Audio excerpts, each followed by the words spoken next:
आज संबलपुर में विराट कार्यक्रम क्यों, जैसा जैसा नया साल आता है, 25 दिसंबर आता है, 20 तारीख, यहाँ कई कार्यक्रम होते हैं। तो आज सर आपका नाम?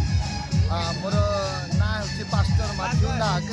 हाँ सर, आज ये जो प्रोग्राम होउछि, ये प्रोग्राम हमारा भानियाड असेंबली तरफ ये प्रोग्राम होउछि और सेतिपई आमे प्रभु को धन्यवाद दउछु जे बहुत संख्यार लोक माने आइसंती आ प्रोग्राम को सुंदर जन्मदिन से वार्ता को आनंद लोक मैंने उपभोग कर लगी आम बहुत खुशी अटू आई जगतर समस्ते खुशी भाषा रहतु बोली आम इच्छा करूँ।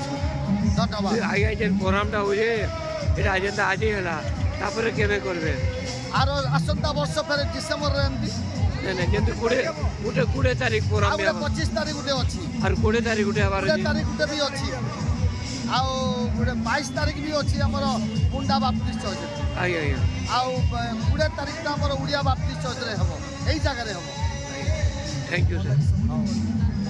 अभी हमने सुना कितना सुंदर कार्यक्रम है, छोटे छोटे बच्चे अपनी कला दिखाते हैं, गाना बताते हैं और लोगों के साथ यहाँ हजारों की संख्या में लोग आया और हर चेहरे में खुशी। आपकी आवाज़ संबलपुर, जसवीर सिंह की रिपोर्ट।